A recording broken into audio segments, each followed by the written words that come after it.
everyone, it's Sharana from Pay or Wait, and I am sorry, you guys, okay, because I'm late with my spoiler review of The Chilling Adventures of Sabrina. Let me tell you, see, what had happened was on Friday, I was trying to do the Lord's work, okay, then I discovered The Chi was on, started watching The Chi, and then I had a nervous breakdown because I was hungry. I hadn't eaten. I totally forgot that I hadn't eaten anything at work outside of breakfast, and so I was trying to find something to eat, and then I finally did that, and then I had the itis afterwards, and I fell asleep in my makeup and everything, okay, so I'm here now. I apologize, but I just had to tell you guys what happened. So don't forget, 8 p.m. Eastern Standard Time tonight, we're going to be having our little chit chat about The Chilling Adventures of Sabrina Part 2. We could also talk about Shazam, Pet Sematary, and The Best of Enemies. Those are the films that came out this weekend, so I hope to see you all there. Okay, so let's go ahead and get into this. So the beginning of the episode pretty much opens up, and we see that Sabrina has finally made the choice that she is going to kind of explore the witchy side of her because all her friends are always in danger. There's craziness going on between her and Harvey, which we got to talk about because I am pissed about it. But we see that she's going to the academy, and her and Nick, you know, they getting a little closer. So we find out that they have this thing called Top Boy, and so Father Blackwood basically nominates Nicholas, and so he's so fine. He looks a little different this season, not in a bad way, but he looks different from how I remember lusting after him in the first season. I don't know if that's just me. Let me know if you guys felt the same way. But essentially, he's basically like, okay, well, we're going to make Nicholas Top Boy. Sabrina's like, excuse me. Last time I checked, there's both men and women that go to the school, so why is it called Top Boy? And can I basically challenge Nick for the title? And he reluctantly just like, fine, whatever. So basically, he's been trying to take Sabrina out, Father Blackwood, sending demons and stuff after her to basically throw her off her game from being able to study, being able to participate in kind of these 3 tasks that they hand out to both of them. And so Prudence decides to help her because Prudence is upset because she still got daddy issues on. We're going to talk about that because those are one of the characters that I still have a little issue on how her character is being developed from season 1 to season 2 as well. So she ends up challenging Nick, and then they end up getting into this whole big ordeal because they finally discover the conspiracy with Father Blackwood. They try to challenge him, and they basically try to, what did they do, y'all? They dress as, no, that was for the wedding. See, Sabrina and Nick been doing so much crazy stuff, I can't even keep up with everything that is happening. So they basically get in trouble, and so he ends up making Ambrose, hey, cute cousin Ambrose, okay, Top Boy. And so basically, Ambrose and Father Blackwood, he's like his confidant or whatnot throughout the course of the season. So that's pretty much what I was speaking to in regards to how she talks about how Father Blackwood's teachings, how his ideals are misogynistic, and how he really only cares about the warlocks and not the witches. So basically, during the course of all of this, they're also doing this play about Lilith and Satan. So something ends up happening. They basically, Sabrina and Nick, they kind of play out Satan and Lilith, and then they end up kissing. And then, of course, during the course of the season, they are both boo things, okay? So they end up being boos with one another. And I was just like, yes, Sabrina, this is who I always wanted you with. I personally never really cared for Sabrina and Harvey to be together with one another, but I was just like, whatever, I know that's how these things are supposed to play out. But so they are starting to get to know each other, and I thought it was really cute in the episode where they have their version of Valentine's Day, where they basically just have this big orgy or something. I don't know. I was just like, okay, well, I guess this is just what we do. How Nicholas is very protective of her. He doesn't rush her into having sex, which they have not done. And basically, he's just really trying to be there for her. And so I really love their relationship because I think they are so cute together. But we see that they have kind of these trust issues. How we saw in that kind of that dream sequence episode when they had the tarot card reading, who was really like Lilith, the teacher, whatever her name is, how she doesn't really trust the witch sisters, the weird sisters. I always want to call them the witch sisters, the weird sisters, because he's basically been with all of them. And through that whole little premonition that she had, it just really makes her not trust them being around Nicholas because, of course, they still trying to get with the boy even though they already all been with him, I was just like, I don't know how this is supposed to work, like all three date one person. But yeah, so basically also too, we see that Nick actually has an issue where his familiar actually comes back and is trying to kill Sabrina. And so Sabrina ends up killing the familiar for him, which he was really like torn up about it. I was like, Nick, I will be there to console you, boo. I really felt sorry for you. But yeah, so they keep growing closer and closer together towards the course of the season until Nick broke my heart, y'all. So we find out when the fine-ass Dark Lord comes back in his human version, okay? Because he was fine, okay? Fine. So we see that he basically commanded Nick to befriend Sabrina and become close to her and influence her to the path, like, of the darkness. And I was just like, Nick, not you, Nick. Like, oh my goodness, no. But he tried to tell Sabrina, he just said befriend you. He didn't say anything about falling in love with you because I love you, girl. You my real girl. He didn't say that, but I'm just saying it's kind of what he was saying. And so she spit in his face, and I felt that. That's the most disrespectful thing you could do to somebody, spit in their face. And I was just like, you know what? I normally don't condone this mess, but for that, yes, okay. But we see that Nick finally tries to help her towards the end of the season, and then he ends up having to trap the Dark Lord into his body, and then Nick has to go to hell with Lilith, where she's the queen of hell now. And I just felt so sad because Sabrina ain't got her boo. And I was just like, I don't know how to feel about this because Nick made me mad, but not mad enough for him to be trapped. Like, where he gonna be at for season 3? I don't like this, you guys. So that's pretty much the gist of what was happening. They also end up getting expelled because they come up with this whole thing to try to expose Father Blackwood, but we'll get into that when we talk about Raggedy Father Blackwood. But we gotta talk about this love triangle, okay?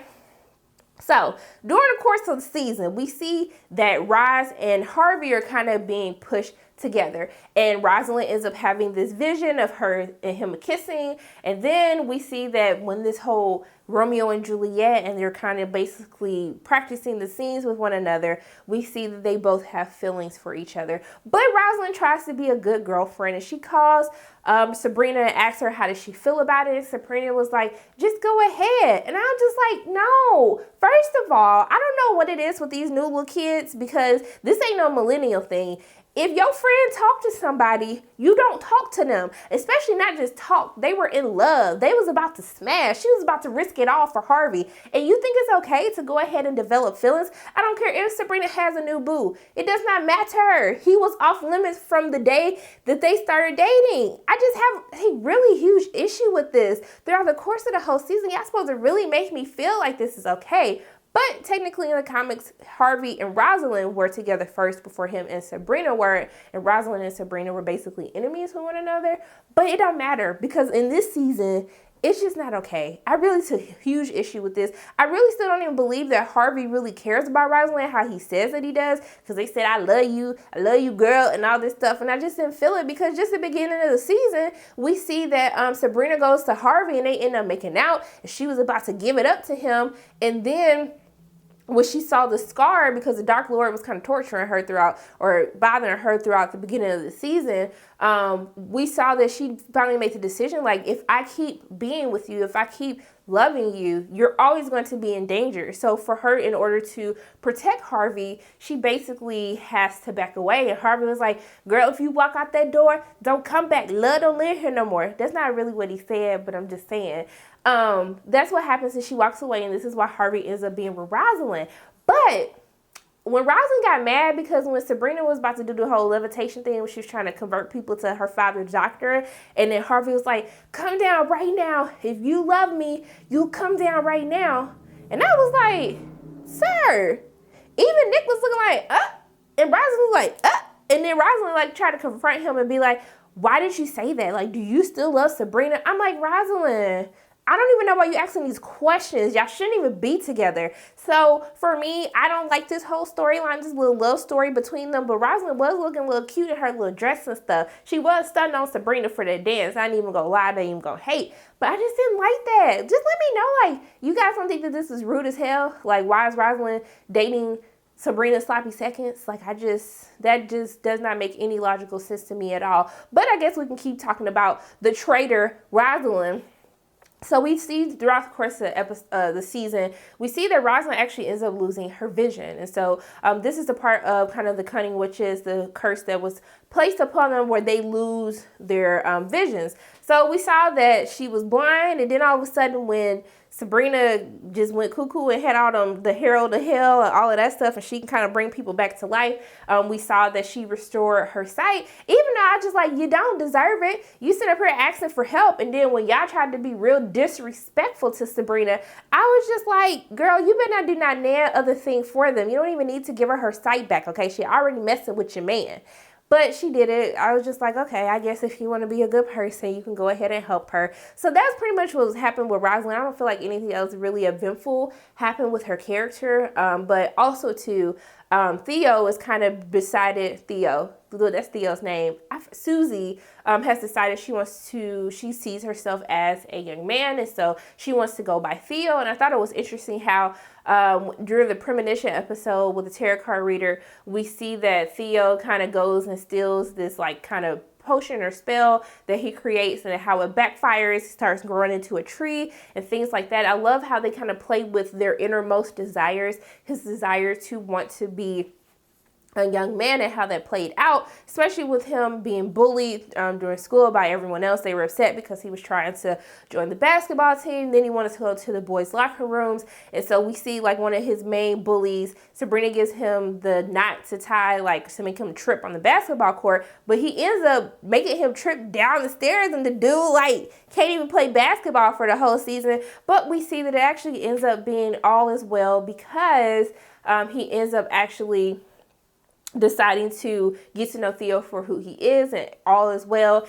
Everything is cool now. So there's pretty much the gist of what was happening with her mortal friends. I do like that they gave them something to do as far as trying to protect the gates of hell from opening, because sometimes it just feels like they're just like filler as to what's going on, because Sabrina really doesn't interact with them as much outside of the episode when the crazy version of her was trying to kill them, and she was really creepy. It just really bothered me for some reason, like just how nice she was, how she was talking to them. But they really don't have that much to do. But I love how they kind of, I really love Theo's storyline. I really felt like that made sense, but I still can't get down with Rosalind and Harvey. But can we talk about how Nicholas was being so petty, always calling him Harry or Farm Boy? I was just like, Nick, I knew I loved you for a reason. Not for them six-pack abs that we saw when they was doing the little Valentine's Day scene, but I was just like, I love your pettiness, Nick. I will always treasure you for that, okay? So let's pretty much get into Prudence. So let me go ahead, and before I end with Sabrina and her aunts and Raggedy Father Blackwood, let's talk about Prudence, okay? So Prudence, I thought Prudence and Sabrina, like they were friends during like the first couple of episodes. They was all cool, but I do not like this storyline of where Prudence is really trying to seek this like acceptance from her raggedy father, Father Blackwood. I do not like what they do with her character, but can we just talk about the swag that she has? If I could have an ounce of Prudence's swag, I would be married with like 10 kids by now. Her essence, I just like, yes, I just love her so much. But I hate how they're treating her in this storyline. And so we see that Father Blackwood still really doesn't recognize her as his daughter. He has his son, and then, you know, Zelda hit the other baby, the daughter. And so basically she's doing all these things to try to get his attention, try to prove his loyalty. And then even when Father Blackwood is going to marry Zelda tries to plead on her behalf. Like, hey, you should recognize your daughter. And he's kind of just like, no, it doesn't matter. And so we see that Prudence ends up turning on Zelda, even though Zelda's trying to tell her like, hey, like he does not care about you. He does not care about women. He only cares about the warlocks. And so we see that when he makes his decision, when Zelda is about to basically kill Prudence, that he was just like, go ahead and kill her. And then Prudence was looking crazy like, excuse me? And she even tries to eventually end up killing her father, Father Blackwood, but something happens. He sees her. Actually, it really don't even matter in the grand scheme of things. I just don't like how her character is portrayed in this light of trying to keep winning this man's trust who really does not care about you, give two issues about you. But I really hope that we see towards the end of the season where she says she's basically going to hunt down Father Blackwood and kill him. I feel as though maybe they're lining her up for a better storyline in season 3, but I just want them to do right by her because I don't really feel as though that they really treat her how she should be treated because she's one of my favorite characters as well. But can we talk about her and cousin Ambrose because they were so cute together. They were being like little booskies and stuff because, you know, Luke had went away. Then we actually end up realizing that Luke is now dead. And so cousin Ambrose was just going through a lot anyway. But I like the chemistry between them two. And I think that even though Prudence tried to like confess him for killing an anti-pope, even though he didn't, I keep choking out. I'm so sorry. Even though she tries to make him confess for something that he did not do, you know, towards the end when he ends up helping save the Weird sisters from being poisoned by Father Blackwood, it's a whole nother story, y'all. But I kind of see that there's kind of a connection between the two. So I'm not sure, but I'm here for this relationship, and we decided to take it there in season 3. But I just felt as though cousin Ambrose was going through a lot. He was still fine while he was going through everything, being accused of killing an anti-pope, even though we realized that it was Father Blackwood's plan. He gave him a familiar, which ended up controlling him on the inside, which made him kill him. And him basically being on trial for murder, almost being killed. But then they like helped him get out of that as well. I was just like, cousin Ambrose, you just been through so much. I just don't understand why this keeps happening to you. But I was interested to learn a little bit more about what the Dark Lord had him do, had him send this letter and things like that. I wanted to learn a little bit more about that storyline, but I like what they did with cousin Ambrose this season. I thought he was cool, okay? I thought he was like real cool. But at first I got scared for Hilda because we saw that she had kind of this like relationship forming with Odu, and then I didn't really see them mentioning him at all. But when she got all cute for her man, I said, go get your man, okay, girl, go get him. And that's what she did, okay? We end up finding out that he is basically kind of like a werewolf. He's like possessed by this incubus or whatever you call it that's inside of him. And so she finds out a way to make that work because whenever he would kiss her or get riled up, that's when he turns into the little thing. So he didn't want to hurt her, and that's why he was playing her to the left. But I love that they made their relationship work, okay? They're doing good. He also helped take care of old girl, okay? When they was trying to threaten everybody's lives, I was just like, couple goals, y'all. Those couple goals right there. I love how they work together. So I was happy for Hilda. She ended up not being excommunicated no more. Zelda went ahead and worked that out when she was going through all of her stuff because Zelda still be getting on my nerves from time to time. But we saw that during the course of the season, Zelda, for her rise to power, how she wants to, she ends up marrying Father Blackwood. And then Father Blackwood puts this little thing on her to basically make her listen to his every command. And so she was like messing stuff up for everyone, but they found out that it wasn't the real Zelda, that it was the little music box stuff. So I love how she played her role, and she makes sure that her family comes first. And she's going to do whatever she can do to protect her fam, okay? So when they all rose to the occasion to try to defeat the fine ass, the Dark Lord, I was like, yes, okay, aunties, those are the aunties that you need in your life. But we got to talk about Sabrina. I feel like I talked about everybody. I think I did. Oh, no, raggedy ass Father Blackwood. Let's go ahead and talk about him real quick. I'm sorry that this video is so long, but I just have a lot to get off my chest. So raggedy ass Father Blackwood, he's still up to no good. Still don't like Sabrina.